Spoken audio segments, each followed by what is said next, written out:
ಲಕ್ಷ್ಮಿ, ನಾನು ನಿಮ್ಮ ಮನೆಗೆ ಬರ್ತಿರೋದು ನಿಮ್ಮ ಯಜಮಾನ್ರಿಗೆ ಗೊತ್ತಾದರೆ ಬೇಜಾರು ಮಾಡ್ಕೋತಾರೋ ಏನೋ.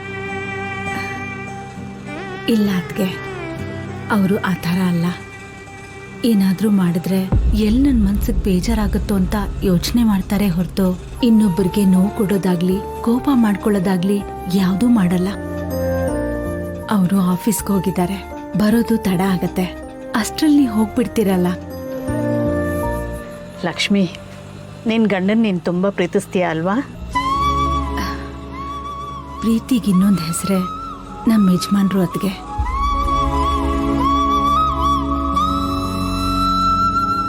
ಜೀವನಕ್ಕೆ ಆಧಾರ ಸ್ತಂಭ ಆಗಿರೋರ್ನ ಪ್ರೀತಿ ಮಾಡದೆ ಹೇಗಿರಲಿ? ಅವರು ಅಷ್ಟೇ ನನ್ನನ್ನು ತುಂಬ ಇಷ್ಟಪಡ್ತಾರೆ.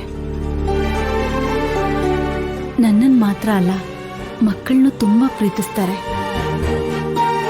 ಬೆಳಗ್ಗೆಯಿಂದ ಕಷ್ಟಪಟ್ಟು ದುಡಿತಾರೆ. ಮನೆಗೆ ಬಂದು ನಮ್ಗಳ ಮುಖ ನೋಡ್ತಿದ್ದ ಹಾಗೆ ಆ ನೋವೆಲ್ಲ ಮರ್ತು ಬಿಡ್ತಾರೆ.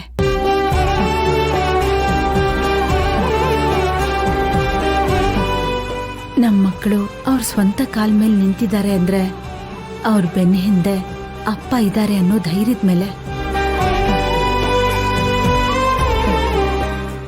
ಅಲ್ಲ ಲಕ್ಷ್ಮಿ, ಮಕ್ಕಳೆಲ್ಲ ಅವ್ರ ಕಾಲ ಮೇಲೆ ನಿಂತ್ಕೊಂಡು ದುಡಿತಿರ್ಬೇಕಾದ್ರೆ ನಿಮ್ಮ ಯಜಮಾನ್ರು ಇನ್ನೂ ಯಾಕೆ ದುಡಿತಾ ಇದ್ದಾರೆ? ಆರಾಮಾಗಿ ಮನೇಲಿ ಇರ್ಬೋದಲ್ವಾ? ಅವ್ರು ದುಡಿತಿರೋದು ನನಗೋಸ್ಕರ, ನನ್ನ ಕನಸುಗಳನ್ನ ನನಸು ಮಾಡೋಕ್ಕೋಸ್ಕರ. ನಾನು ಅಣ್ಣನ ಮಾತು ಕೊಟ್ಟ ಹಾಗೆ ನನ್ನ ಕನಸಿನ ಲಕ್ಷ್ಮೀ ನಿವಾಸನ ಕಟ್ಟಬೇಕು ಅನ್ನೋ ಆಸೆಯಿಂದ ದುಡಿತಿದ್ದಾರೆ. ನಿನ್ನ ಮಾತು ಕೇಳಿನೇ ತುಂಬ ಸಂತೋಷ ಆಗ್ತಿದೆ ಲಕ್ಷ್ಮಿ. ಅರ್ಥ ಮಾಡ್ಕೊಂಡು ಹೋಗೋ ಗಂಡ, ಮಾತು ಕೇಳೋ ಮಕ್ಕಳು, ಇದನ್ನೆಲ್ಲ ನೋಡ್ತಾ ಇದ್ರೆ ನೀನೆಷ್ಟು ಸಂತೋಷವಾಗಿದೆಯಾ ಅಂತ ಗೊತ್ತಾಗ್ತಾ ಇದೆ. ಅದೆಲ್ಲ ದೇವ್ರ ದಯೆ ಅತ್ತಿಗೆ. ದೇವ್ರಂತ ಗಂಡ ಸಿಕ್ಕಿರ್ಬೇಕಾದ್ರೆ ಪ್ರತಿ ಕ್ಷಣನೂ ಸಂತೋಷನೇ ತಾನೆ. ಅಲ್ಲ ಲಕ್ಷ್ಮಿ, ಒಂದು ವೇಳೆ ನಾನು ನಿಮ್ಮ ಮನೇಲಿರುವಾಗ ನಿಮ್ಮ ಗಂಡ ಬಂದ್ಬಿಟ್ರೆ? ಭಯ ಪಡಬೇಡಿ ಅತ್ತಿಗೆ. ಆಗಲೇ ಹೇಳ್ದಾಗೆ ಅವ್ರು ಯಾರ ಮನ್ಸಿಗೂ ನೋವು ಮಾಡಲ್ಲ, ಅವ್ರು ಯಾರನ್ನು ದ್ವೇಷ ಕೂಡ ಮಾಡಲ್ಲ. ಅವ್ರ ಮನಸ್ಸು ಹಸುವಿನ ಥರ. ನೀವು ಅಂದ್ಕೊಂಡ ಹಾಗೆ ಏನೂ ಆಗಲ್ಲ, ಧೈರ್ಯವಾಗಿ ಬನ್ನಿ. ಹಾಗಾದರೆ ನೀನು ಅವ್ರಿಗೆ ಗೊತ್ತಿಲ್ಲದಿರೋ ಹಾಗೆ ನನ್ನನ್ನು ಕರ್ಕೊಂಡು ಹೋಗ್ತಿದ್ಯಲ್ವಾ?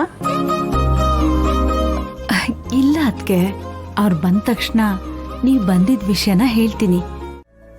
ಲಕ್ಷ್ಮಿ, ಮನೆ ಚಿಕ್ಕದಾಗಿದ್ರೆ ಏನಂತೆ, ಮನಸ್ಸು ದೊಡ್ಡದಾಗಿದೆಯಲ್ಲ. ನೀವೆಲ್ಲ ಈ ಪುಟ್ಟ ಮನೇಲಿ ಖುಷಿ ಖುಷಿಯಾಗಿ ಓಡಾಡ್ತಾ ಇದ್ರೆ ಎಷ್ಟು ಸಂತೋಷ ಆಗುತ್ತೆ ಗೊತ್ತಾ ನೋಡೋಕ್ಕೆ. ಎಲ್ಲ ಸರಿಯಾಗಿದ್ದಿದ್ರೆ. ಅತ್ತೆ, ವೀಣಾ, ಇವತ್ತು ನಮ್ಮ ಅತ್ತಿಗೆ ಮನೆಗೆ ಬಂದಿದ್ದಾರೆ. ಅವ್ರಿಗಿಷ್ಟ ಆಗೋ ಅಡುಗೆನೆಲ್ಲ ಮಾಡೋಣ. ನಾನೇನಾದರೂ ಸಿಹಿ ಮಾಡ್ತೀನಿ. ಅತ್ತೆ, ಇವತ್ತು ನೀವೇ ಅಡುಗೆ ಮಾಡಬೇಕಾ? ನೀವು ನಿಮ್ಮ ಅತ್ತಿಗೆ ಜೊತೆ ಆರಾಮಾಗಿ ಕೂತ್ಕೊಂಡು ಮಾತಾಡ್ತಾ ಇರಿ. ಅಡುಗೆ ನಾನು ಮಾಡ್ತೀನಿ. ಒಬ್ಳೆ ಮಾಡೋದಕ್ಕೆ ನಿನಗೆ ಕಷ್ಟ ಆಗತ್ತೆ. ಅದೇ ಇಬ್ರು ಒಂದೊಂದು ಕೆಲಸ ಮಾಡಿದ್ರೆ ಬೇಗ ಆಗತ್ತೆ. ಸರಿ ಅತ್ತೆ, ಅವ್ರಿಗೇನು ಇಷ್ಟನೋ ಕೇಳಿ ಅದನ್ನೇ ಮಾಡೋಣ. ಅದು ನನಗೆ ಗೊತ್ತು, ನಾನು ಹೇಳ್ತೀನಿ. ಬಾ ಅತ್ಗೆ, ಕೂತ್ಕೊಳ್ಳಿ. ಇರ್ಲಿ, ಪರವಾಗಿಲ್ಲ. ಮನಸ್ಸಲ್ಲಿ ಬೆಟ್ಟದಷ್ಟು ನೋವಿದ್ರು ಸ್ವಲ್ಪನೂ ಸಂಕಟ ಪಡದೆ ನಾನು ಮನೆಗೆ ಬಂದಿದ್ದೀನಿ ಅಂತ ಎಷ್ಟು ಖುಷಿ ಪಡ್ತಾ ಇದ್ದಾಳೆ. ಇಷ್ಟು ಪ್ರೀತಿ ತೋರಿಸೋ, ಕಾಳಜಿ ಮಾಡೋ ತಂಗಿನ ದ್ವೇಷ ಮಾಡೋದಕ್ಕೆ ನಮ್ಮವ್ರಿಗೆ ಅದು ಹೇಗೆ ತಾನೇ ಮನಸ್ಸು ಬರ್ತಿದ್ಯೋ ಗೊತ್ತಿಲ್ಲ. ದೇವ್ರೆ, ಆದಷ್ಟು ಬೇಗ ಈ ಅಣ್ಣ ತಂಗಿನ ಒಂದು ಮಾಡಪ್ಪ.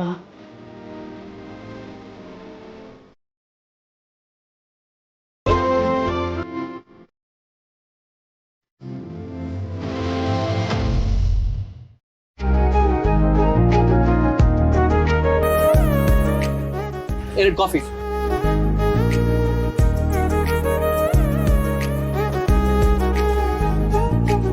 ಅಂತೂ ನನ್ನ ಹೆಂಡ್ರ ಜೊತೆ ಮೊದಲನೇ ಸರಿ ಕಾಫಿ ಕುಡಿತಾವನಿ. ಹೀಗೆ ಅವ್ರ ಜೊತೆ ಸಂಸಾರ ಮಾಡೋ ಹಾಗೆ ಮಾಡ್ಬಿಡಪ್ಪ.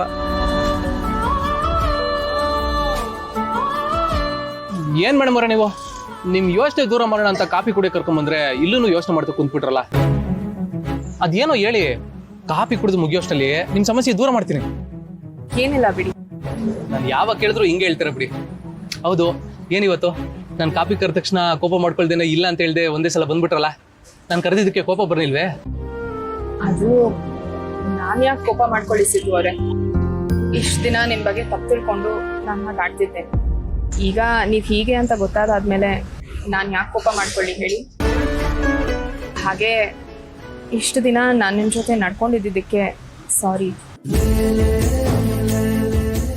ಗಂಡ ಹೆಂಡ್ರ ನಡುವೆ ಸಾರಿ ಎಲ್ಲ ಯಾಕೆ ಮೇಡಮ್? ಅವ್ರ ನಡುವೆ ಪ್ರೀತಿ ಇರಬೇಕು.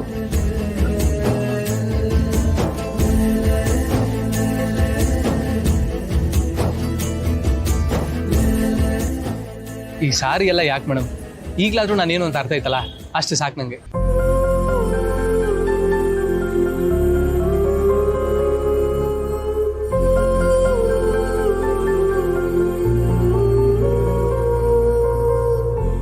ಇವ್ರ ಹತ್ರ ನನ್ನ ಸಮಸ್ಯೆ ಹೇಳ್ಕೊಂಡ್ರೆ, ಇವ್ರ ಅಮ್ಮನ ಹತ್ರ ಹೇಳ್ಕೊಂಡ್ಬಿಟ್ರೆ ಕಷ್ಟ ಆಗೋಗುತ್ತೆ.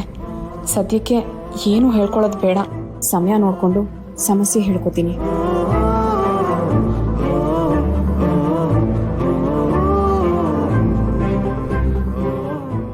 ಇವ್ರು ಹೀಗೆ ನಾನು ತಾಳಿ ಕಟ್ಟಿರೋದನ್ನ ಅರ್ಥ ಮಾಡ್ಕೊಂಡು ಕ್ಷಮಿಸ್ಬಿಟ್ರೆ ನನಗಿಂತ ಖುಷಿ ಪಡೋ ಮನುಷ್ಯ ಈ ಪ್ರಪಂಚದಲ್ಲಿ ಬೇರೆ ಯಾರೂ ಇರೋದಿಲ್ಲ.